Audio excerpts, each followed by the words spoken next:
I'm Detective Carter. Do you speak any English? Do you understand the words that are coming out of my mouth? You're the best around. Best there is, the best there was, and the best there ever will be. I need the best. I had the best words. Well, I'm the best there is. The best. We the best. You have a chance to be the best of the best. You are now listening to Best of the Best, presented by Radar Studios. Starring two guys who use their middle initial to sound cool. Here are your hosts, Neal E. Fischer and Mark P. Smith. So we were sitting in your office today, and we were discussing our next subject for an episode, and we were talking about buddy cop movies. And I guess we didn't really go in depth into the conversation, but the question I asked you was, what do you consider the prototypical buddy cop movie? Do they both have to be cops, or can one person not be a cop? Could they both possibly not be cops? Or in your eyes, yes. How do you describe that? Well, to me, I think prototypically buddy cop film is like a partner, like a classic sort of dragnet situation, you know, where there's two guys that are cops or like Men in Black or something, you know, like it's that kind of thing. But I think having two diametrically opposed people it's really just having two people that kind of wouldn't ever really hang out in other parts of their life, but they're put together, and their two differences, being opposite makes their team up that much better. And I think the rules should be that at least one of them is a cop. And that's basically because I think there's a lot of films that that I like to throw in the mix where only one is a cop. Yeah, I was thinking like of that too. They got to be working towards something good. Like it can't be like two bad dudes, you know. Well, I also think, do they necessarily have to be a cop, or can they be some sort of detective? Yeah, because I think some kind of law enforcement of some sort. Because I was thinking about this too, and when you really boil it down, buddy cop movies are really just an extension of the classic like straight man comedic partner or straight man crazy part. Right. Just that duo of, you know, it's in comedy all the time. The right. Laurel and Hardy. Yeah. You know, Martin and Lewis. Right. And usually the cop is the straight man, and then you have your funny sidekick, if you will, your Martin Lawrence or whatever. But so when we were talking about this, I wanted to make sure we included, because I also agree with you. I think buddy cop movie are two different types of people that have to work together to solve some sort of mystery or crime or achieve a goal. And so we just looked up the definition, on Wikipedia, and they're saying a buddy cop film is a film with plots involving two people of very different and conflicting personalities who are forced to work together to solve a crime and or defeat criminals, sometimes learning from each other in the process. I think that... So Wikipedia agrees with us, too. Yeah, I think that sums up the genre somewhat. pretty well. Yeah. I think that's a good basis. Because I think if you go outside of that, then it's not a buddy cop film. It could be, something else. But it's not a buddy cop film, which I think we've done so many of in this country, especially in America. They just love... Especially in the 80s. I feel like there were so many buddy cop type movies. I don't know if it was just the era, like if it was just the the combination of like funny and then sort of dire circumstances and action, which really like kind of blossomed, I feel like, in the 80s. Yeah. If you think about it, there really wasn't that in the 70s. You know, I mean, it wasn't until the early to mid 80s did we see that kind of... Well, I think you saw it a lot on TV as well. Yeah. Because I think the buddy cop system really lends itself to television. Mm-hmm. But we don't discuss television really, so we don't have to really go in there. I did... At least not this episode. Not this episode, right. And I did a little bit of research and was familiar with one film from Akira Kurosawa, one of the greatest directors of all time. Going back. And in 1949, he did a police procedural. It was like a film noir called Stray Dog, which a lot of people consider sort of the first or the precursor to a buddy cop film. And Perhaps the blueprint to the blueprint, right? the formula. I have not seen it. I don't know how funny it is, if there is jokes, if there's hijinks or whatnot. But it does have Toshiro Mifune, who is one of the greatest actors of all time, and Akira Kurosawa's muse, if you will, the DiCaprio to a Scorsese. So I can't say I've seen this movie either. Yeah, I don't think I have. I really want to see it now because I love Kurosawa.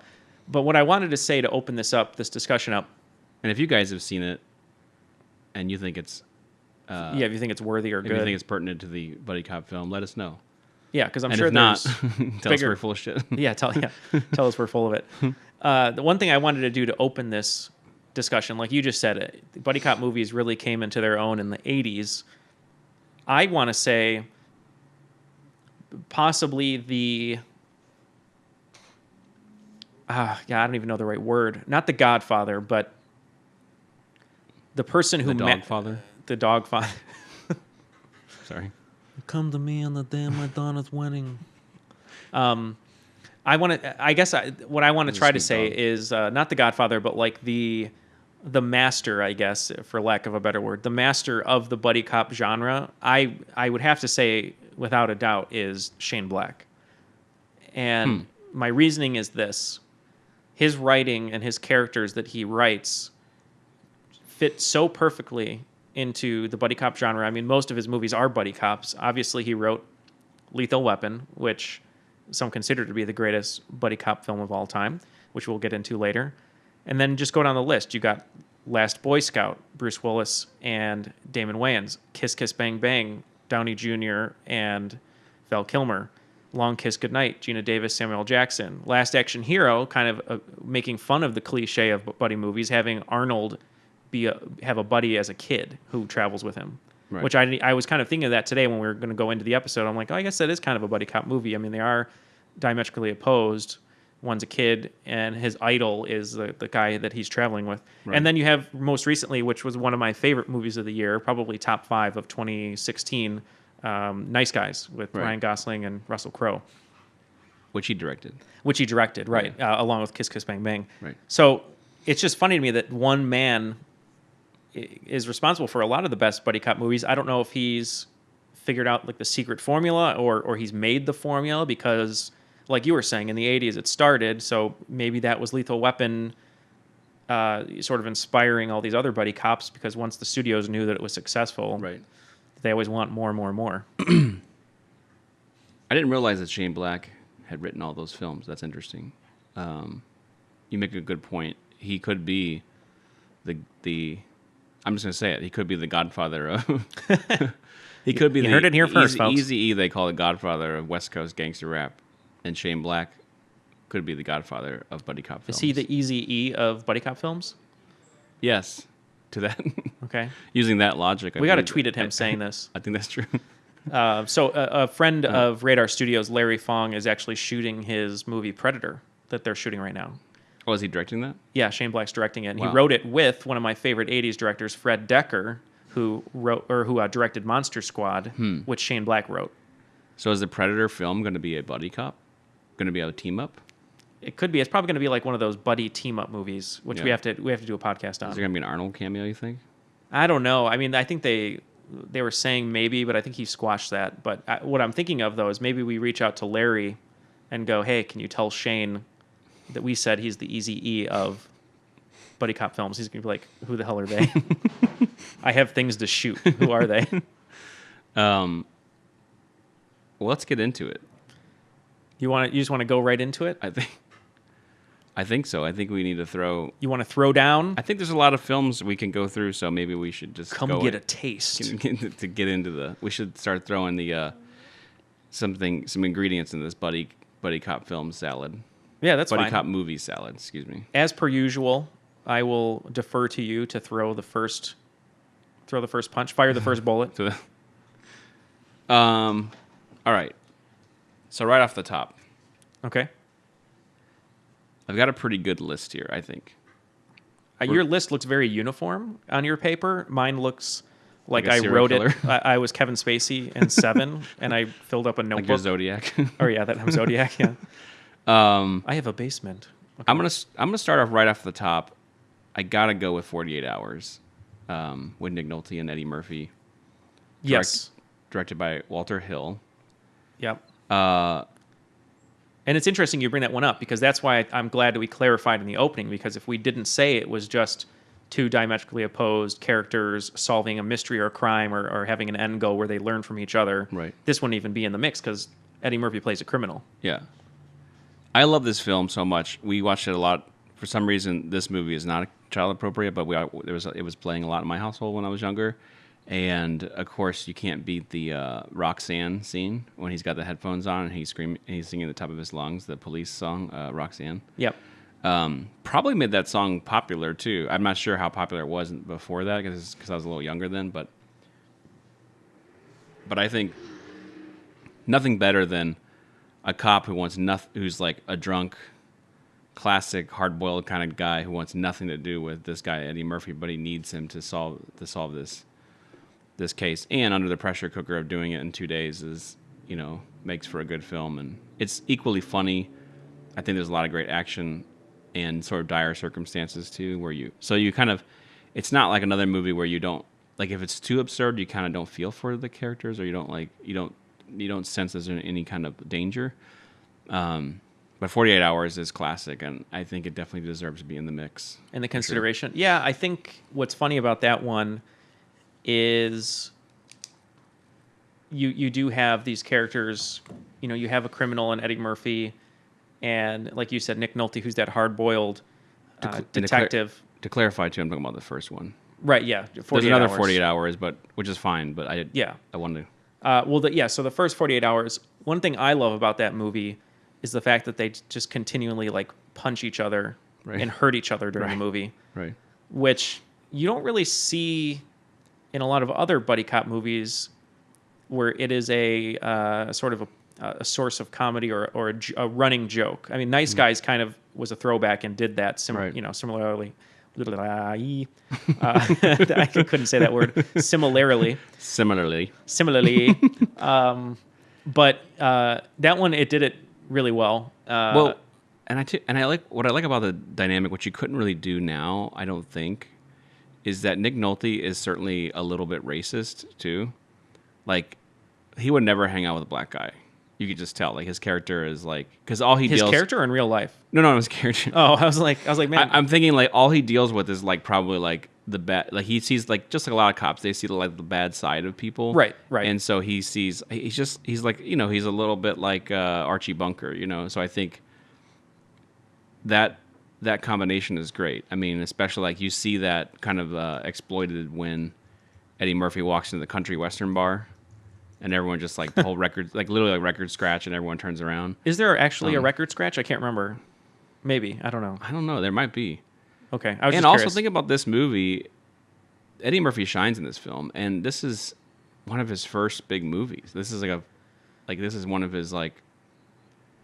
Because I think when did this movie come out? This movie came out in 1982. So he would have been like this would have been right after Saturday Night Live for him, or even during Saturday Night Live. And I think about it. And Nick Nolte too. I'm not sure exactly what he did before this. Again, this is like older because I was born in '81, so. But I do feel like this is sort of his big. Well, I think the golden age of Nick Nolte was right around. Well, maybe not the golden age. Right about the 90s, because he had Prince of Tides, he had Cape Fear, Blue Chips. That was a good run for him there. Well, the thing I liked about 48 Hours is you have Walter Hill in a director who's a great director, Warriors and whatnot. But then if you look at the writers, actually, you have Stephen E. D'Souza, who we were just talking about the other day, who wrote Commando and Running Man and all these great 80s action films. And then what I didn't know is that the producer was someone who's made many of the best action thriller movies of all time, Joel Silver. I had no idea that he was the producer of that. He made like every movie in the 80s, I feel like. Well, yeah, I mean, if you look at, it says that he was an associate producer on The Warriors, but then you have 48 Hours, you got Weird Science, Commando, Lethal Weapon, Predator, Die Hard, Man, Roadhouse. Last Boy Scout. Die Hard 2. We're just gonna name all of them. But yeah, he made all these. Definitely look up Joel Silver. Just look up Joel Silver's Any filmography. movie you love will be part of it. Yeah, for sure. So yeah, that I think the people that made it were one of the reasons it was so strong. But yeah, I like that pick. I think it definitely should be in the mix. And also, can we just say this? I know we just talked about Stray Dog as being from the 40s, as being perhaps maybe the first international, maybe the first buddy cop movie. Right. But would this be the first one here? The first one in the United States? I mean, like the first popular, like. I would say maybe the first that included I can't comedy. think of one from the 70s.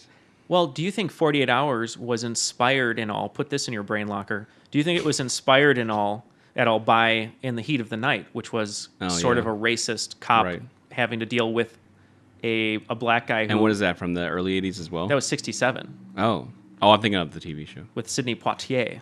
But look at the suit. I mean, it's basically the same suit Poitier wears. I think I could be wrong. You can make that argument for sure. I mean, In the Heat of the Night is definitely more serious, not a. So I guess riddle me this: do you think there was a development meeting where Joel Silver came in? He calls in Walter Hill. I don't know what they sound like. I forget. But he goes, all right, Walter, I saw this movie called In the Heat of the Night. It had Sidney Poitier, amazing performance. I don't even know if he's from New York. And he's like, I want that, but I want it funny. Funny. There's this new cat, Eddie Murphy. He's going to be a star. He's on SNL doing the Gumby thing. He's going to be a star. Yeah. As long as you don't have him say, I'm Gumby, damn it. Yeah. We got a winner. I wonder if that conversation happened. That's how that check was signed, or that's how that check was filled out. So yeah, I think 48 Hours is definitely in the mix. And I want to just preface, I think we'll go over some films on this list that are going to be part of a series, and but I want to, maybe we'll be more specific about which, just because I think adding a whole lump of films, like sequels basically, is not exactly part of, you know what I mean? Right, yeah, we wouldn't want to judge the first movie. Like if the third one sucks or whatever, right. Like we're not going to... Yeah, we don't want to judge. It's really based... If our list is really only if those movies existed. Yeah. Like if we put Die Hard on here of best films where someone is trapped in a location, we wouldn't want to not put Die Hard on there because the last 2 or 3 were terrible. Right. Or all, so we don't want to do that. So, all right, 48 Hours, that's in the mix. I have a huge list here. It's in the mix. It's on the table. As I always do, since all I do is like watch movies all the time, I just want to throw a few names out there that I'm not going to put into the mix, but they just deserve a mention. I have some mentions too. Just for historically. Okay, go ahead. So just a few mentions here. You got to give it to the films that have a human and an animal. Okay. So, you have Turner and Hooch, Tom Hanks. Classic. K-9 with Belushi and the police dog. You could even go as far... Don't say Cop and a Half. No. Oh, wow. Cop and a Half. Oh, my God. Cop and a Half with Burt Reynolds in that. Oh, I used to watch that movie all the time because it was the whole thing about you can't body slam a woman and then you body. Oh man, that's memory lane right there. Or don't say don't stop or my mom will shoot. I was gonna say that, but not as a good movie, just that it is in there. Okay. The other one I was gonna say was Theodore Rex with Whoopi Goldberg and Tyrannosaurus Rex. And then the other one, I didn't realize they were cops. That's funny. I've never seen that movie. So I believe she is. But the other one I wanted to say, which is because I love Clint Eastwood, is Every Which Way You Can. Okay. And Every Which Way But Loose. Okay. Is he a cop in that movie? No, he is a bare knuckle brawler. Okay. And he has the orangutan that he carries around.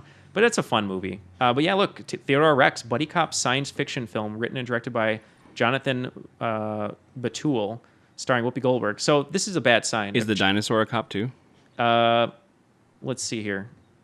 In an alternate futuristic society where humans and anthropomorphic dinosaurs coexist, a tough police detective named Katie Coltrane is paired with a Tyrannosaurus named Theodore Rex to find the killer of dinosaurs and other prehistoric animals, leading them to a ruthless billionaire. Now, how did this movie get greenlit? And there's like other, there's probably scripts that are really. It's got to be Whoopi Goldberg going, this is kind of funny.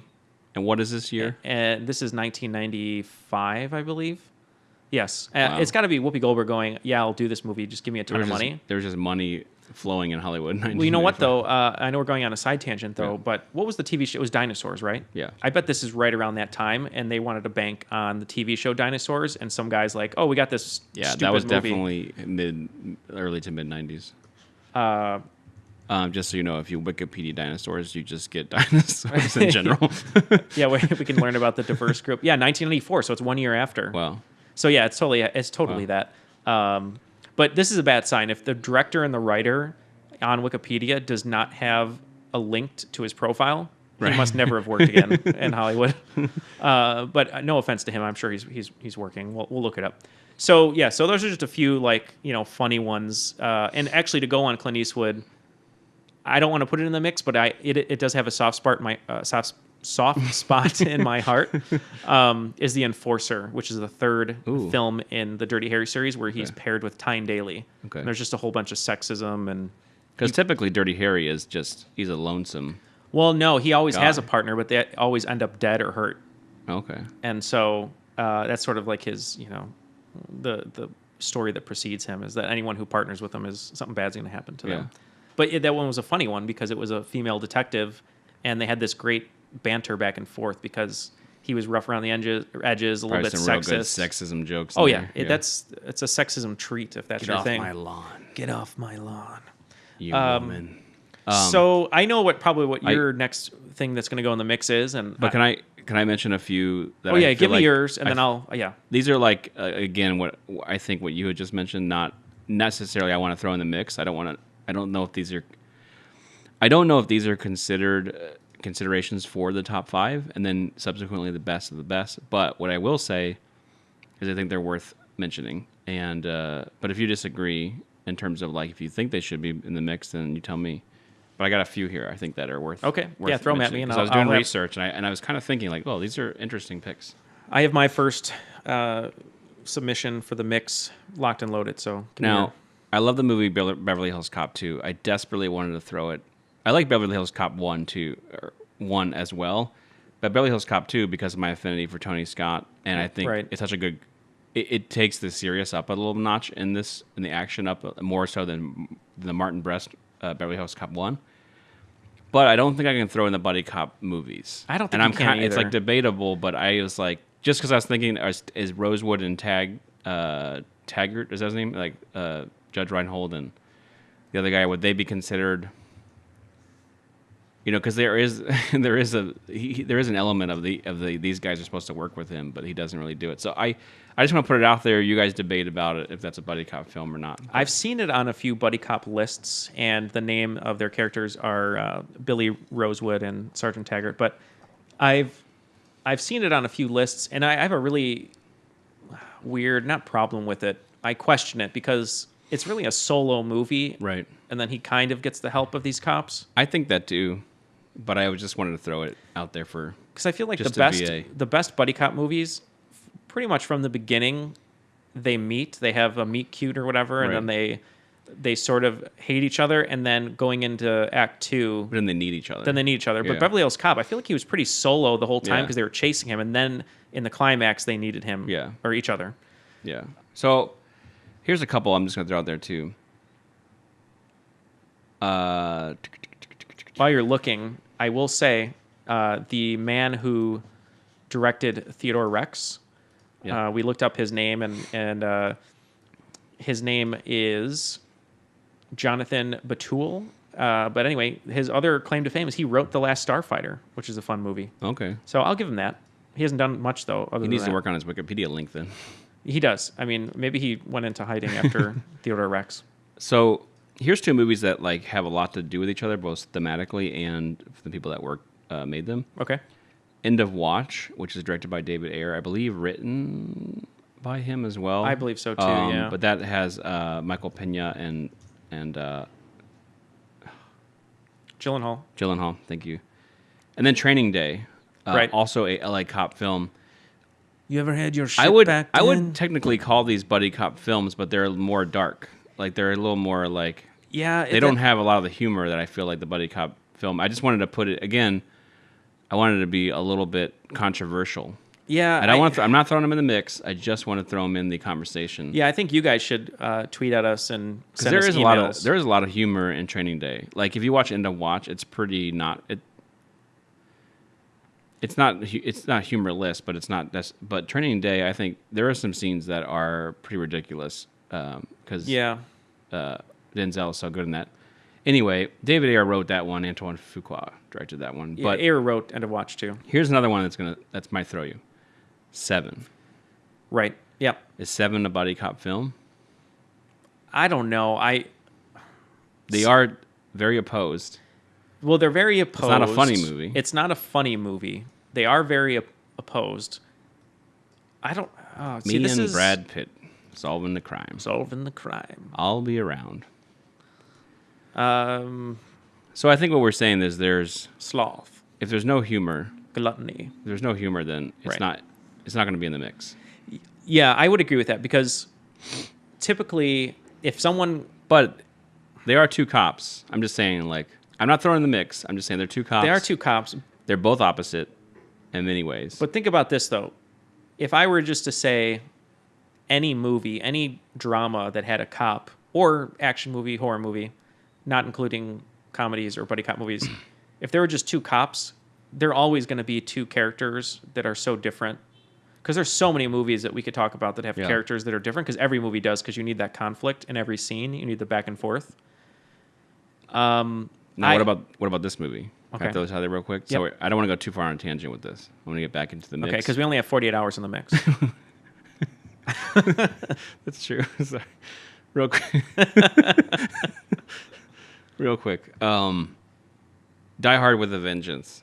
Okay. Is that a buddy cop movie? Now, Die Hard, the first one, isn't a buddy cop film. He does it all on his own, essentially. Right, he's solo. I think Die Hard with a Vengeance could be a buddy cop film. I mean, It is funny. There's some McClane parts in that are funny. Yeah, you know? and McClane is dropping jokes all the time. I don't know if I want to put it in the mix because I think I have some other ones that supersede that. But I thought that was interesting. What was SLJ's nickname in that? Zeus? Yeah. I call him SLJ. What's in your wallet? I had to think about who that was. I wanted to see if you'd catch it. So I was thinking about this too before we did the list. I was like, well, you have Seven, you have Training Day, all these great movies. But when we worked at Blockbuster, if someone came up to us and said, what are your favorite buddy cops that I could rent? I don't think I would even name any of those. Yeah. But if they said, what is your best detective, noirish type movie? Okay, then I'd go Seven. What's your best dirty cop movie? I'd go Training Day. You know what I mean? Right. So I just don't know if I'd include them. Yeah, cop noir is more. It's more like Hard Boiled or something. Thriller. So you go ahead. Throw your next movie in the mix. No, great things. Tangent. No, that's okay. Great things to discuss. I'll shut up. I have another thing. I just want to say real quick. Okay. I have another movie I was going to mention that shouldn't be in the mix, but I do think it should be in the mix now. I kind of thought about it, so. Okay. I'm going to pull a fast one on you. Do you just want to put your second? No, you go ahead. Take the next? Okay. No. I was just saying. Two more to throw on the tangent here. The Hard Way. And another thing. with Michael J. Fox. Remember that where he tries to learn from James Woods? He's an actor. Oh, yeah. That was kind of a fun one. And then Stakeout with Dreyfuss and Estevez. Oh, yeah. Yeah. And in Another Stakeout. And Another Stakeout. That's right. And Another Steakhouse, the third sequel. Okay, so that one's not as good. No. So the first one, I'm just going to come out swinging. Okay. Because why not? You're throwing your ace in? I don't know if I'd call it my ace. Some may consider it to be an ace. But I'm just going to throw in what some people consider to be the best buddy cop movie of all time. I'm too old for this shit. Lethal Weapon. That's a great pick. I had that on my list too. Now, this is what I was debating though. Should the nominee for Lethal or for to be best of the best, should it be the whole series or should it be like Lethal Weapon 1? Because it's all directed by Dick Donner. Correct. It's almost all the same people. It's the same actors. And every one of those films, except for you can argue 4 or whatever, like just like a lot of sequels, they kind of lose their grip a little bit or lose their edge. But as a series, they're pretty good. Like, you know what I mean? If you think about the whole series. No, it is a pretty solid especially series. when number 1 and 2. So are you saying all 4? Or are you saying... Well, it's tough, though, because Shane Black didn't write Lethal Weapon 2. They just used his characters. Shane Black didn't write Lethal Weapon 3. And Shane Black didn't write... So we just go with the Lethal first Weapon one. 4. Yeah, because I don't know if you want to include series, because... That's what I'm thinking. Like, I don't want to compare a body of work to... Right, yeah. To one thing. To like 48 hours to like the whole thing of Lethal Weapon. It's unfair 40 Now, hours. like Lethal Weapon 2, I might have a little more of a soft spot for. I think I saw that one first, honestly. But That's with the South Africans? Yeah. Okay. Yeah, diplomatic immunity. That one's pretty good, though. I mean... That one is really good. But... who's the bad guy in the first one? The first one is Gary Busey. Oh, that's right. Remember that? Is that the movie? He's is that crazy. the one where they electrocute Yep. Mel Gibson with the sponge thing or whatever? That's the one. And they kidnap his daughter, right? Danny Glover's daughter in the first one? Yeah, it's pretty intense. Is the toilet exploding one in the second one? That's the second one, yeah. That's a great scene. I love that scene. Isn't he working on his house too and it gets... Yeah, he's trying to renovate. Yeah. And his poor family who has to deal with everything that comes at his way. He's trying to retire. So I yeah, will say for a cop, he does really well. No, he does. Because I'm not sure if his wife has any a job or not, but he has like 4 kids. And Well, he's a Hollywood cop. Yeah. With a Hollywood family. Yeah. But no, so you want to talk about Lethal Weapon. Like we said, 2 completely different characters. You have the aging veteran policeman who wants to retire and really just wants to coast his way to retirement. And then, which is a classic trope of these movies. It's always the guy's last job, last case. Just like 7. Yep, last day. Yeah. One last ride. Right. So you have that guy, and then you have this new hotshot maverick, little Mel Gibson pun intended there, reference. You know, he's younger, he's suicidal, he's kind of crazy, he's got PTSD, and they have to work together in order to stop the criminals in this case. And I think that one really ushered in a new generation of buddy cop films because, like we said, 48 Hours did happen before, and it was good, but I don't know. Lethal Weapon, man. You know what's funny, too? You think about those 2 actors, Mel Gibson and Danny Glover. Yeah. You don't think comedy at all. Like, think about that. Like, I don't think Mel Gibson and Danny Glover go, That's those true. Those are the funniest people. I'm so glad they paired them together. But somehow it works in that movie. Like, the scenarios they set up, like, I think if you read that script on paper, it probably is not even really all that funny. It's the scenarios, it's the, their characters that are pretty ridiculous. Because they couldn't be any more opposite. Well, no, and I think that's why it works so well is you have these 2 guys who don't do comedy. Right. And they're playing it straight, and that's why it's so funny. Yeah. So, yeah, you have that. You have a Shane Black staple, which is having things take place around Christmas, which I love. And then... I didn't think about that. Oh, yeah, just Google, Shane Black movies taking place at Christmas. But would you consider it a Christmas movie, though? Die Hard, I almost consider a Christmas movie, but I don't think Lethal Weapon I would, though. That's a good question. Because it kind of works itself into Christmas. Am I right? Oh, is Die Hard one the first one where you have the crazy rain fight in the front yard? Yes, that is the first Lethal Weapon. That's such a good scene. That's a great scene. I think about it. And then all the movies have the whole gag of the 1, 2, 3, and they don't know when to go on on 3 or after 3. But yeah, I just have to put it in there because I feel like when you say buddy cop, if not the first movie you come up with, it's within the top 3. If someone says, name me a buddy cop movie, it's got to be Lethal Weapon. I dare say it goes in the top 5. Automatically? I think so. Yeah, we'll get there, but I would agree with you as well. I mean, you can't not have it in the top 5. I would challenge, and I'm sure you guys can because you have the internet right now, and we really don't. I challenge the listeners of this program to find me any sort of best of lists of buddy cop, and Lethal Weapon is not on it. Yeah. And then if you see that list, throw it in the digital trash and burn it. Yeah, throw it in the trash can. Right click, empty recycle bin. Whoever's doing that is just being a provocateur. Provocateur, and film yourself and post it. So yeah, I agree with you. I think it should be in the top 5. We can get to it later if you want, but that's my first submission into the mix, and I had to go. That's a great film. Yeah. I had that on my list. I think you're right. I think when you think of buddy cop films, it's hard not to think of Lethal Weapon. I mean, you got Gary Busey also, as a how villain. hard was it to Mel Gibson to be that racist to work with Danny Glover? Maybe this might blow your mind. Maybe he became racist after working with Danny Glover. Oh, wow. I don't know. That could be. Maybe Danny Glover rubbed him like the wrong way. Yeah. Maybe he kept doing one too many head turns before he would shoot somebody. Oh, geez. Or neck cracks. Neck loosens, yeah. Or whatever he does. Yeah. All right. Can I throw another one in the mix? Yep. Let's throw another one in the mix. Let's keep rolling. My next one that's going to be in the mix also has sequels. I'm going to pick the first one. It's also one of my favorite films of all time, probably in the top 10. Okay. Bad Boys, directed by Michael Bay. Okay. You're saying Bad Boys 1. Bad Boys 1. I love Bad Boys 2. Don't get me wrong. Do you think Bad Boys 2 is better than the first one? Well, here's what I'll say. Bad Boys 2 takes everything up a notch. The action, the comedy, the running over of peasants' houses in Cuba with Hummers. Right, the stunts. Yeah. But it really ups the Michael Bay-ness for sure. But what I'll say about Bad Boys 1 and why I'll put it in the list, just like kind of how you were thinking about Lethal Weapon, like maybe Lethal Weapon 2 is more my favorite. Bad Boys, there wouldn't be any Bad Boys 2 without the first one.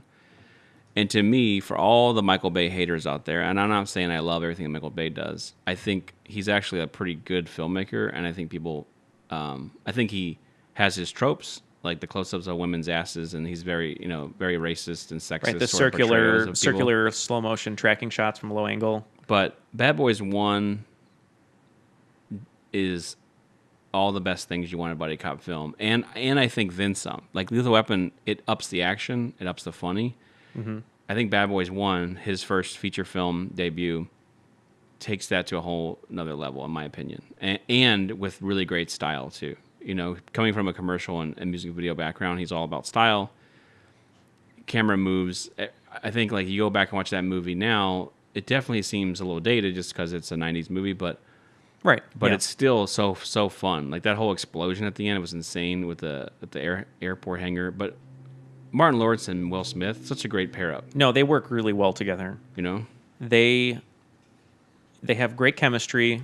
You have, I suppose, Will playing more of the straight man. No, I don't even know. No, actually, Martin Lawrence is. But then, actually, what is so brilliant about that movie is you have Martin Lawrence. Martin Lawrence is certainly more absurd in that movie. Is right. He's more of the comedic of the duo.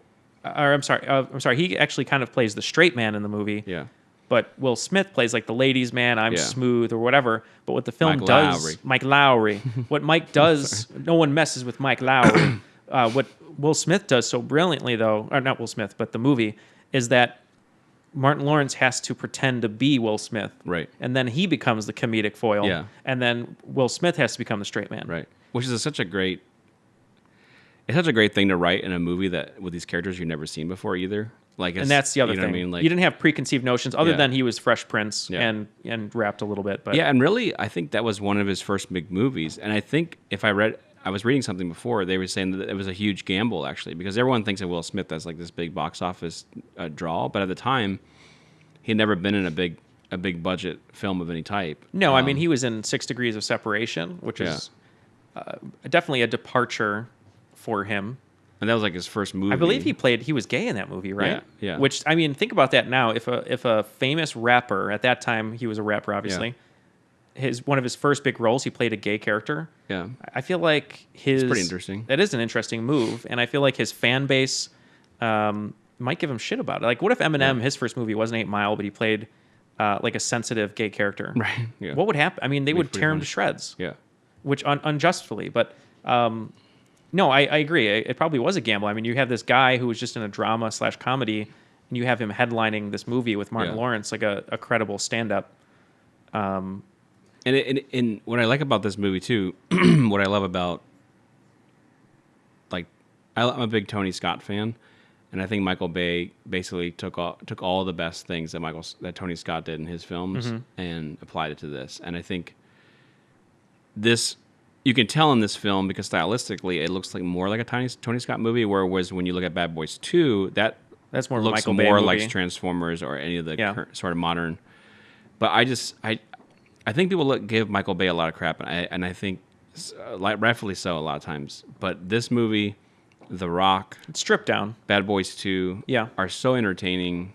I'm trying to think of Michael Bay's. Movie. So what he does really well, I will say, where he might lack in story or character work, he just kills it with like composition and the way the film looks and pacing. And when he gets lucky, when he has 2 guys as talented as Will Smith and Martin Lawrence, you forget about any shortcomings, right? Because they're so entertaining to watch. When he lets them do their thing, right? I think that's the problem. I think when he got more popular, he injected more of his own ideas. That's why the first Transformers movie I think is really entertaining. Mm-hmm.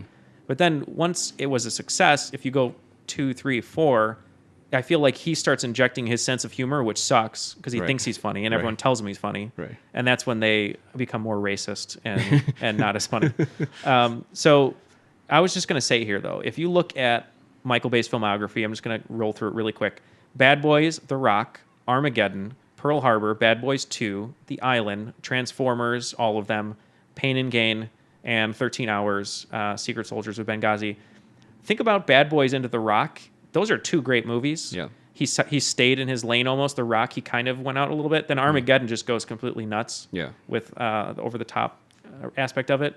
So, I mean, looking at this list, though, I don't know. We're not even doing a Michael Bay episode, but you'd have to put Bad Boys and The Rock in the top 3, I would think, of Michael Bay movies.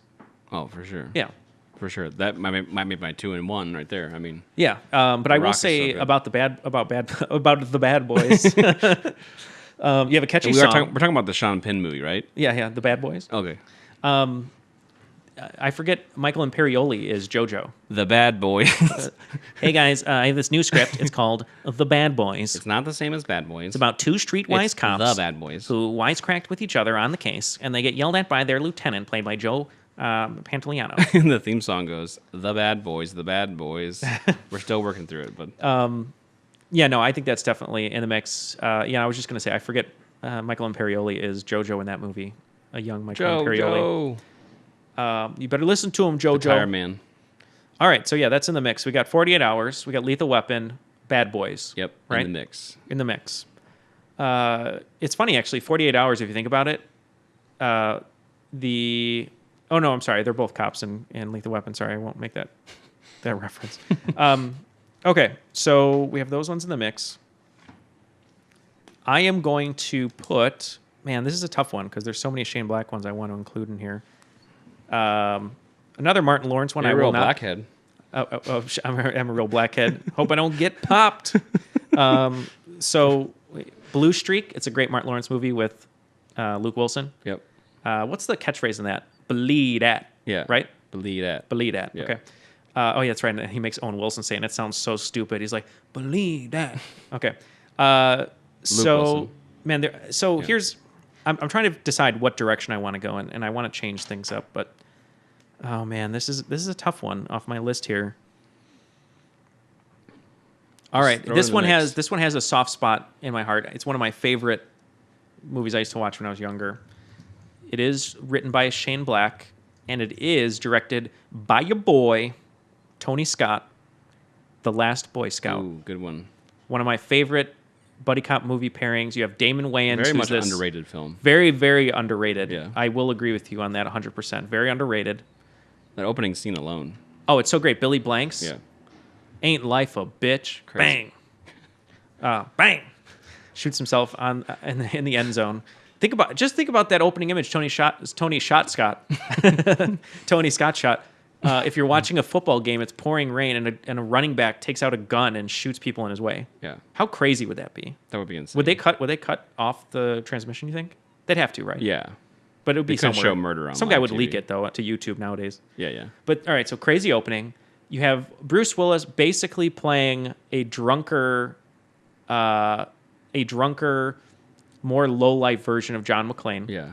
Whose family is Not all not likable. yeah, his family's all fucked up and screwed up. He screwed it up or whatever. Then you have Damon Wayans as this like, I'm the greatest quarterback of all time failure, Right. who's addicted to pills, and they have to team up with each other. And then you have Willis's daughter, played by Danielle Harris of Halloween fame, where she has that puppet. One of my favorite scenes is when Bruce Willis takes the puppet and he has the gun in his hand, Right. and he's like making yo mama jokes and then shoots the gun through it. Yeah. Oh, it's so classic. But there's so many great moments in this movie that I love. Sorry, go ahead. I'm blanking on her name right now. This is the part of the podcast where Mark sucks at remembering people's You're names. probably thinking of one of her first movies along with Jungle Fever, Halle Berry. Yes, exactly. Playing a stripper. Yeah. Great role by her. She gets, spoiler alert, completely gunned down in the middle of the street. But great little cameo from her there. Just so many great moments in that. I mean, you have... Classic Tony Scott style, too. Oh, it's so classic Tony Scott. Until he kind of transitioned, but... Well, you have that whole scene where, like, Bruce Willis wants to do the Irish jig and he's on the big screen at the football stadium. Yeah. You have the bloated, villain version of Jerry Jones in the cowboy hat, who's like, his villain in that. And then you have that great performance by Kim Coates when they have Bruce Willis kidnapped, and he's punching him in the face repeatedly, going, "Yo, baby!" And he's punching him, and then Bruce Willis goes, "If you do that one more time, I'm gonna kill you." And then he's like, "Oh, this guy's gonna kill me." Is that Marlon Brando, or is that? Wait, do that one more time. If you can do it one more time, I'm gonna. And he spits. He goes, I'm gonna fucking kill you. I'm gonna punch your nose right into your brain, or whatever he says. And then he does it, and it's badass. That'd be a hard way to go. Oh yeah, I mean it's that whole thing where you use the heel or the bottom of your hand, like really, the palm, that really hard bone part, and you strike the nose bone up into someone's brain. That's pretty crazy. It's a good pick. Good movie. So yeah, I love that movie. Their chemistry is so good.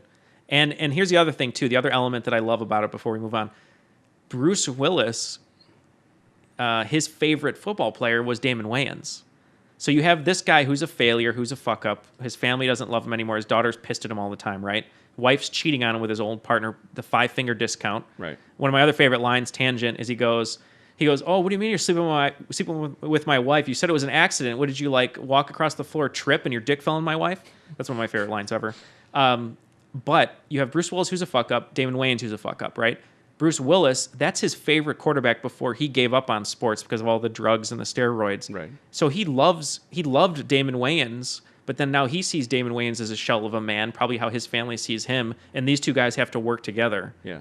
Great writing. And they need each other. They need each other, and oh man, Shane Black, once again, I know that's 2 Shane Black movies in here, but all right, that's in the mix.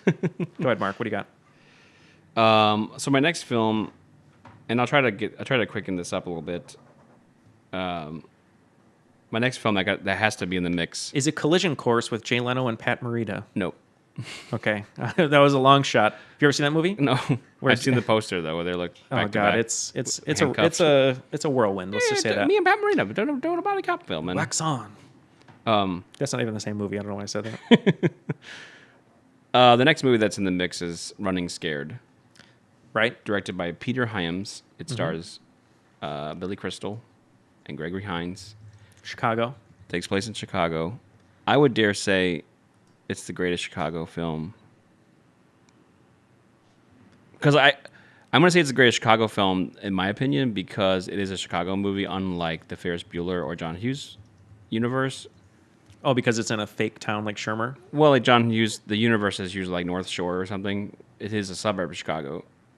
But this is a great Chicago film. Hilarious, action. The two guys, again, definitely opposite of each other in so many ways. But we used to watch this movie again and again and again and again and again until our tape broke. And it didn't. It was also helpful that Billy Crystal's character, in the movie was a huge Cubs fan. And always wore like a Cubs jersey with his like. Which is funny because Billy Crystal is the biggest Yankees fan. Yeah. And I wonder if he had like a conflict of interest. City Slickers. If like in his if like in his contract he goes, I'll wear the Cubs outfit. I think he's a big day. baseball fan though, so I want to say he probably was like okay with that. He was like. You're right. I feel like if you are a great baseball fan, a classic baseball fan, you have to respect the Cubs. Yeah. Or I just think it's the game. a great film. I will tell you my favorite line of that movie. Yeah. Or exchange. It's why can't we just be like normal people and retire or something like that? And then Gregory Hines goes, because normal people suck. And then Billy Crystal says, yeah, maybe, but normal people don't get shot at. That's right. That's a great line. Don't they rollerblade in that movie? They roller skate in that movie. Or because skate, yeah. they, at some point, because they have this plan of like opening a bar in Key West or something, or and retiring, if I remember correctly. It's been a while since I've seen it. And this is not, by the way, the Running Scared movie of Paul Walker. I was hoping you would say Running Scared with Paul Walker. Just kidding. I mean, the scene alone where they got the shirts where they have like boobs is hilarious, and the poster for the movie is insane. It's just a good film all around. I highly recommend watching it. It's a good one. It's underrated in my opinion. I will agree with you on that. I think it is underrated because you don't really see that in the conversation as much as other films. Like, because I feel like people put, they put dramas in the buddy cop lists, if you will, when they could put something like Running Scared in there. Yeah. I am seeing here on our Google search that Jimmy Smits is Jimmy in this, Smits great. and Joe Pantoliano is in this too. Yeah. Nice little reference to the other buddy cops. Yeah, he plays Snake in the movie. There's a great Snake. scene. There's a great opening scene. Like every buddy cop film has a little prologue, little opening where they're chasing down Snake. And the best part about this movie, to me, is if you live in Chicago, like Neal and I do, is it captures like what the city of Chicago looks like really well, which is the apartment buildings with the classic wood fire escape porches and stuff. There's a lot of that scenery in there. So you can only see that in movies like Running Scared or Dark Knight. If you don't see a wooden porch and if they say it's Chicago, it's not Chicago. The Lion. So that's my my another addition to in the mix. I got a couple more after that, but I know there's just so many good choices. I'm not going to submit Red Heat with Schwarzenegger and Belushi. It's just it's not that good, but it's entertaining nonetheless. Tango and Cash I was considering putting in there, but I don't think I'm going to. I actually worked with the actor who was in that. He played like the big guy at the jail, Robert Zedar. He had a huge face. Do you remember him? Oh, yeah. He was really scary looking. He was really scary looking. He was a nice guy. I worked with him on a film, and then he was going to be in a film that I had his written. His face is just insane. It was like a Steven Seagal got stung by bees. Well, if you remember, he played, the crazy guy, and he had the tape over his nose in the jail. He was like the big tough. So a really quick side story with Robert Zedar. I was helping produce. Oh, he passed away? He did pass away, unfortunately. Yeah, he was a really nice guy. He had some health problems, and I remember he had a hip surgery and was doing a lot better. But so I worked with him. He's most notably known for Maniac Cop, by the way, if you guys are cult movie fans. I was working with him on a movie that I was helping produce and doing some other work for, and it was a very, very small budgeted indie. And we were about to go to this restaurant to shoot this scene where he had a gun and he pointed at someone. And so we're in, I believe it was Glen Ellen, Illinois. And someone said, hey, just make sure you don't go outside with this gun because we just don't want to scare the townspeople, I guess. Not that it's a small village like from Beauty and the Beast. But so we're filming or whatever. He goes outside and he's just kind of willy-nilly, shaking the gun. And some old lady saw him and was scared and called the police. So they all came. We all had to give statements. But the funny story about that is before we went to set, I went to pick him up. And my job, someone told me I had to wheel him around in a wheelchair because his hip was really bad. It was before he got a surgery. So I would wheel him around. He would just talk to me and tell me stories. And he was a really funny guy. Before I left, though, whoever he was dating, I think it was his girlfriend, maybe wife at the time, do not give him alcohol. He's going to want alcohol. He's going to want a drink. Don't let him get it. If someone offers him, say no. I need to trust you that you're not going to do this. And this is the first time I met him, by the way. Hey, just don't let him drink. So he's in the wheelchair, and we're on set at a different location. And he goes, hey Neal, there's a little market on the corner over here in this mini mall. Can you go get me something? I was like, what do you mean? Can you get me a fifth of something? I was like, no, your girlfriend told me not to. I don't want to do that. And he's like, fine, I'll do it by myself. And then he couldn't roll the wheelchair, and he's like, you're going to roll me to that store, and I'm going to get some alcohol. And I was like, yeah, I'm not supposed to. And he's like, look, it's between you and me. I'll be fine. If you don't do this, I'm going to tell them that you didn't roll me to the market. I'm not happy. I was like, fine. So then I rolled him, and he bought alcohol.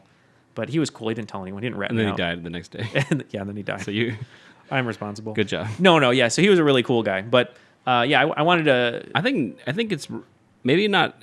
I have Tango and Cash on my list too. I don't think there's any shame in putting it in the mix.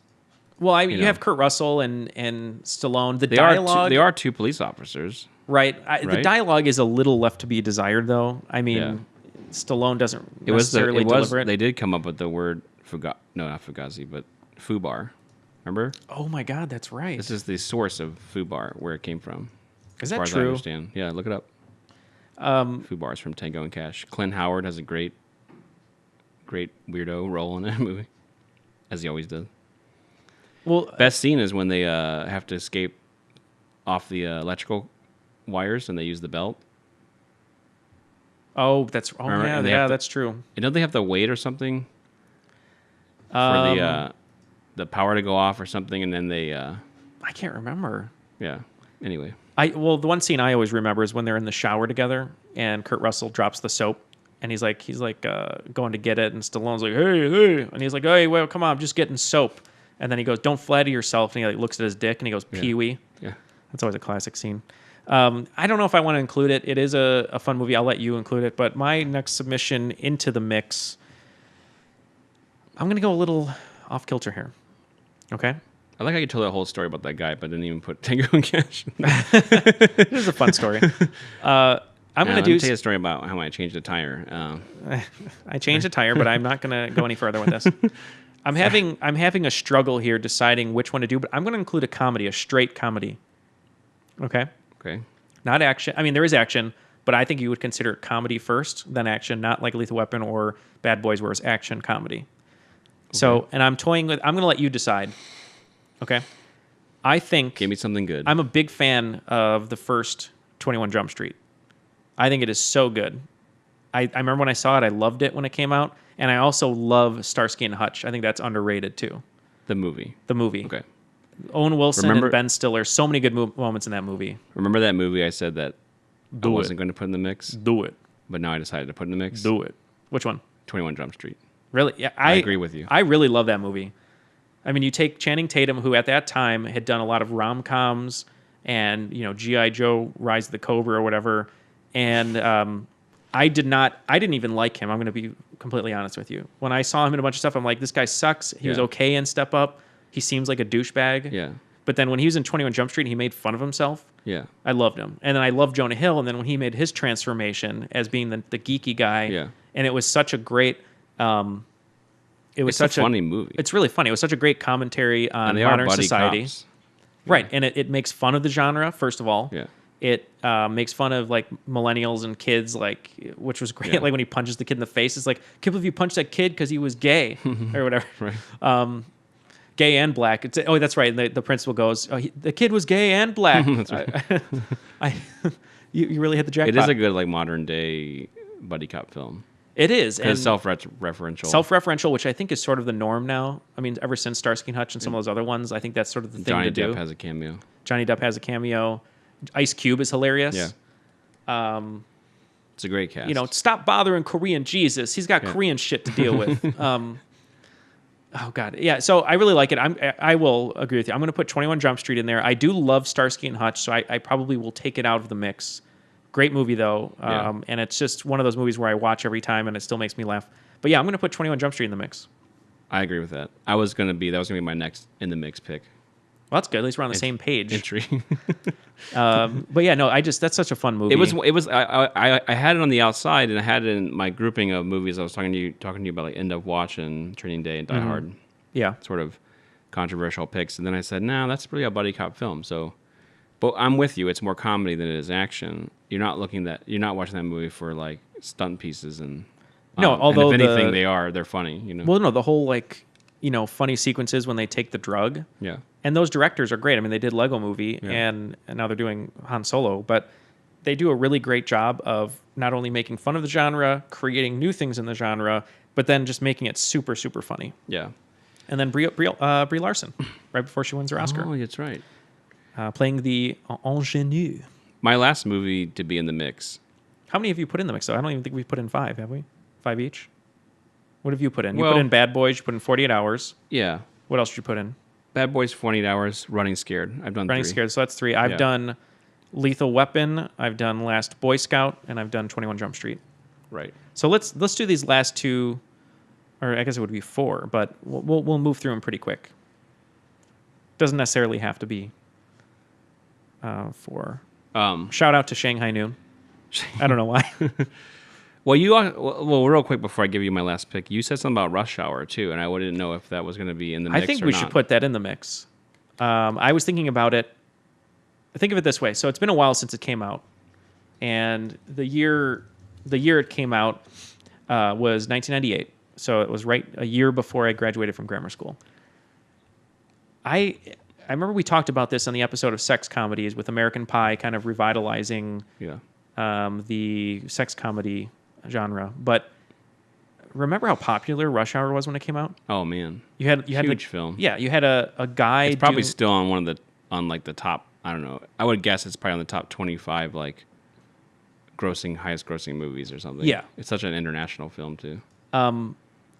It is a very international film. I'm not a huge fan of Brett Ratner, but I will say this is probably his best film. At least like when Red Dragon was pretty good though. Ride with Me. Yeah, I think.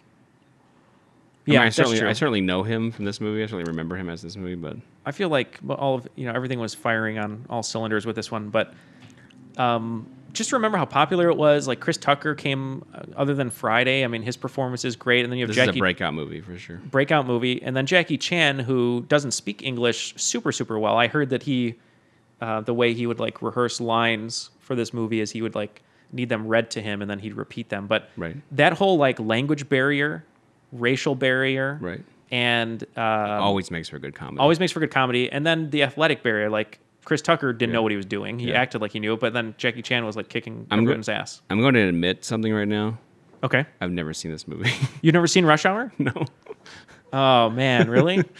I got to say, because when it came out, what was it, 1998? 98, yeah. So like when it came out, all like people I knew in high school were like so jazzed about this film that I didn't want to see it because I just didn't want it to be like overhyped. Are you one of those people So who like... it kind of slipped through the cracks, and I have not seen it. Are you one of those people, though, where everyone hypes something and then you're like, just on that merit, that it's getting so hyped, I'm not going to see it? Or No, you not, used not to be? exactly. It's more like I'm going to wait till the hype dies down, so it's not in my head. You know what I mean? So it's not like I'm not like going there super amped or whatever, you know? Right. And I guess I just missed it. Well, it's crazy because I haven't seen Rush Hour 2 either. one of the hit singles was reason. your boy Jay-Z. Yeah. Can I Get A? Can I get a... With Ja Rule. Yeah. No, so that's a quick one that I do think we should throw in the mix since we were talking about it. What else you got? Let me throw my last one. Okay. Hot Fuzz, directed by Edgar Wright. That's another self-referential. I love this movie. I love Edgar Wright's movies in general. I love Shaun of the Dead. What's the other one with Michael Cera? Scott Pilgrim. Yep, World's End. Then too. The new one that he's got coming out looks great. Baby Driver looks great. Baby Driver looks a lot better than World's End. But Hot Fuzz is great, and I say it belongs in the mix because one, it's funny. Two, again, two guys that are opposite of each other. One guy that's serious about copping. Okay. From the big city. Oh, that's true. Yeah, he goes to the small city where there's no crime, Simon and Pegg. all he thinks about is crime. Yeah. The second guy, who's more of a, he loves, like, all he knows about being a cop is from action movies, and he like loves like all the movies we just named. Do you think that's most cops too? By the way. Probably. Yeah. Okay. Sorry. But continue. And they reference those movies in that movie, so I think for that reason it belongs in the mix. I think it's such a funny movie. And like Scream references horror movies and uses that to its advantage, this movie uses the tropes of like the Edgar Wright definitely like shoots sequences that are sort of literally ripped from movies, right? Other famous buddy cop. You films. do have Timothy Dalton as the villain, and it's funny. I think it's worth being in the mix for sure. Yeah, I guess you would say it is the Scream of buddy cop movies, right? Kind of, yeah, because I think it references those other movies, and I think as a viewer, you're like, oh, I know those movies. It's kind of funny that they're referencing those films, and especially the Simon Pegg's buddy in the movie. What's his name? Nick Frost. Right, Nick Frost. Yeah, he is like a small town guy. Never got like a simpleton. Yeah, the town never got. There's never any crime. Right. And so all he sort of fantasizes is just like, you know, is doing that sweet Michael Bay camera move where they stand up. That's true. You know, yeah. Well, there's that one scene too where like they're about to go chase someone and Nick Frost like shoves the ice cream in his mouth and his brain freeze. Yeah, no, that is a good one. Patty Considine has a good performance in that. Jim Broadbent is really good in that. So yeah, I accept your in the That's mix. my last entry into the mix. I'll include that Rush Hour was yours that you also put into the mix, which I enjoyed. So that's your 5. You're putting on me. Well, I'm putting on you because I haven't seen it. Well, you understand its importance in the art of cinema. Well, we don't. Yeah, that's fine. So I'm only going to. We're going to end up having a 5 list anyway, no matter what. So the last 2 I'm going to put in the mix, and we all know what that 5 list starts with: Turner and Hooch. Turner and Hooch. Top and a half. So the last 2 that I'm going to throw in the mix. 2 in the mix. This is tough because I don't want to sound like a broken record, and it seems to me that I don't know if it's disingenuous because we're using so many of his films, but yeah, I know. I think I'm going to have to put Kiss Kiss Bang Bang. I love that movie. It's a great Christmas movie. Shane Black. Yeah, Downey Jr. and Val Kilmer are so funny in that movie. Corbin Burnson. God, there's so many. That one is another one that's like really self-referential. I mean, it's all about the pulp novels, the film noir.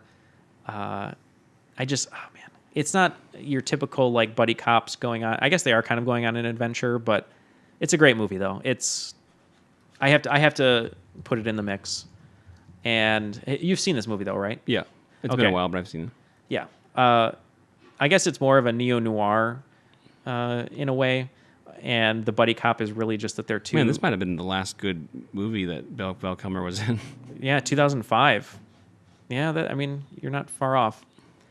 Michelle Monaghan is really good in this movie. So yeah, I think I have to include it. He was in MacGruber though, Val Kilmer. Yeah, that's true. That was a fun one. I'm gonna shoot.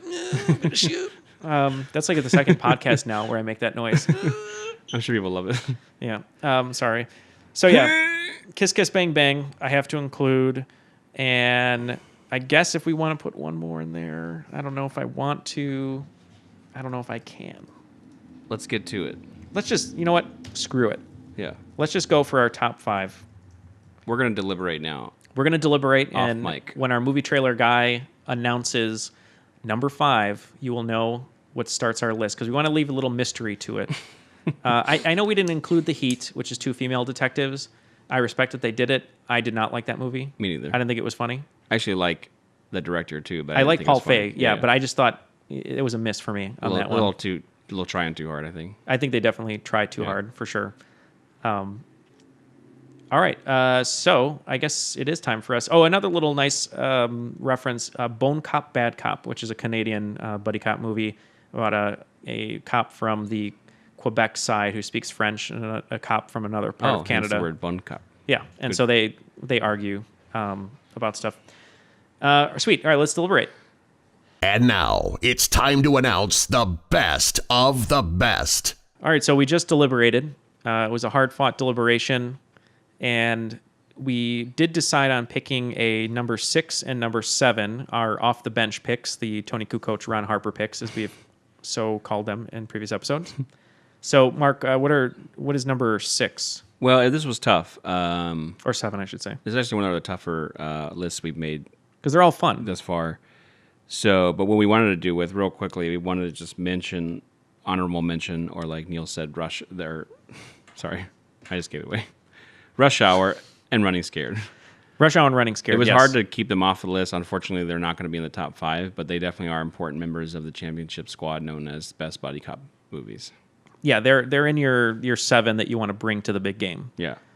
I agree. I know you haven't seen Rush Hour, but it should be in there. I think it's a super popular film. And then Running Scared, I know you have an affinity for, and it is a fun one. And should be close to the list. So, and if you see that not on a buddy cop list, you Google, again, throw that webpage in the trash. Right, or send them an angry letter and then throw it in the trash.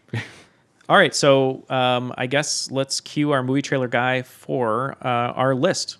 Number 5. Some people may disagree with this, but we put 21 Jump Street at number 5, and I think the reason we wanted to do that is we came down to a decision between Hot Fuzz and 21 Jump Street as the representation of self-referential buddy cop movies. While Hot Fuzz does it in a brilliant way, the photography and the references are done really well by Edgar Wright. We decided equally that 21 Jump Street is a more watchable movie, and the comedy still holds up to a broader audience, and that we just both enjoyed it a lot, right? Exactly. I think from an absurd point of view, this is in that category. This is less action, more funny, but it is certainly worthy of being in top 5 buddy cop films. It's hilarious. Yeah, and and I think it would be a shame to not put it in the list. Yeah, and we put it at number 5, so it's not going to anger too many of you. It's at the lowest, one of the lower spots of the roster. But yeah, that's our number 5. Number 4. The Last Boy Scout.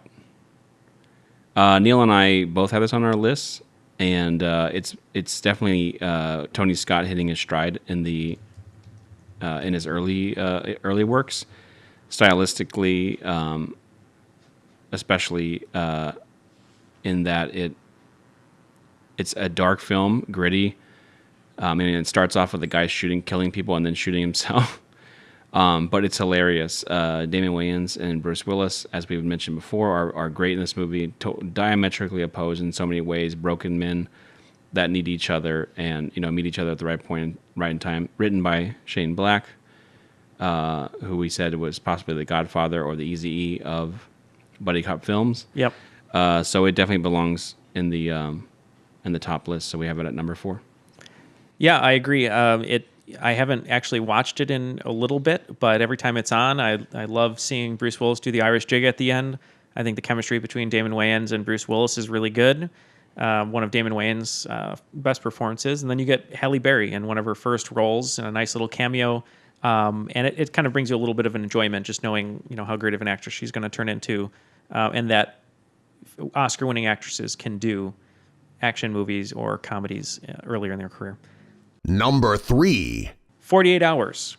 A lot of you probably have this on your list. It might be number 1 on your list, especially for historians of film who enjoy just the buddy cop genre, any genre in general. But great performance by Eddie Murphy. Nick Nolte, can't get much better having him as a hard-boiled detective cop who's at odds with his partner. And great direction by Walter Hill and a great script co-written by Steven D'Souza. Yeah, there's not much more I can say about this film. It was definitely on my list and might add to the mix. I think it's worthy of being in the spot. And I wouldn't argue with you if you put it at number 1 or 2. And I think in our list, it's a solid spot at number 3. Number 2. Bad Boys. They're coming for you. This was a little bit debatable between Neal and I in terms of where it goes. It was definitely obviously in the top 5 for us. But number 2, we feel it. There's a lot of films on here that tackle the same sort of ground, but stylistically, Bad Boys doesn't. Where Last Boy Scout is great stylistically, Bad Boys does it on a different level to me. On a character level, almost. Yeah, which is super funny. The action pieces, the set pieces are great. Like the chase scenes and everything you want from an action movie. If there was no comedy in it at all, if it was just stupid one-liners like an Arnold movie, it'd still be entertaining. And I think this is a great first movie for Michael Bay, who's made some missteps along the way, but I think this is a really, really good one and definitely deserving number 2. Right, I agree. And undoubtedly, Will Smith would have become a big star. He has that X factor. He's star material. But, without this movie, without his performance and working off of Martin Lawrence, we might not have seen the Will Smith that we see today. And I think the chemistry that they had, whether it was directed by Michael Bay to be that way, or they just had that rapport immediately and were able to play off each other, it just worked. And that sometimes that's all you can ask for in a great movie is just to have things work. And they worked it out really well. Yeah. So we wanted to make this mysterious, number 1. We wanted it to be a hotly debated number 1. But at the end of the day, immediately when we went to deliberate, we didn't even start with number 5. We just said, this movie has to be number 1. I mean, it would be hard-pressed to argue. At number 1, the best of the best is... Cop and a Half. Burt Reynolds, Cop and a Half, ladies and gentlemen. Dun, dun, dun. You are the winner. No, so our winner obviously is Lethal Weapon. It's just classic movie. It is the buddy cop genre. It did spawn a great franchise that we talked about. Not that they were in consideration and helped this be number 1 at all, but great villain, awesome action sequences, funny banter between two people who initially don't like each other, don't want to be with each other. And at the end of the Neal day, and I. like Mark and I, we're actually living out our buddy cop right now. We're going to go fight crime after we podcast and then come back and talk about it. And just great performances by Danny Glover and Mel Gibson that are unforgettable and will always be in the history books of cinema. Yeah, I think Neal had a inner debate that he made outward. and he was worried about too much Shane Blackness on here because of his appreciation for it. But I think you cannot make a buddy cop list and not put Lethal Weapon #1. It really got the genre cemented, in my opinion, and I think they're great films. You can go back and watch them now, and they're just equally as enjoyable, funny, great action.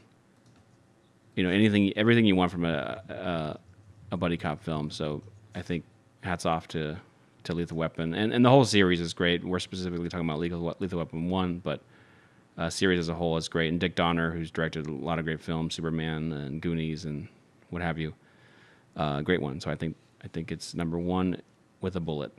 Gun!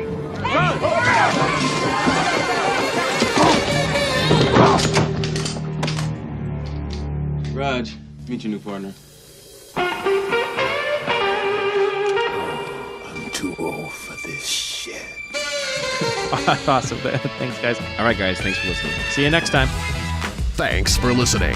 If you think we've missed any of your favorites, message us on Twitter and Instagram using the handle @bestofbestpod and include your own top 5 by using the hashtag BOTB. We ask that you rate, review, and subscribe to Best of the Best on iTunes or your preferred podcast app. Have ideas for show topics, opinions, or just want to say hello? Send us an email to bestofthebestpod@gmail.com. Till next time, special thanks to Radar Studios and long live Don Hogue.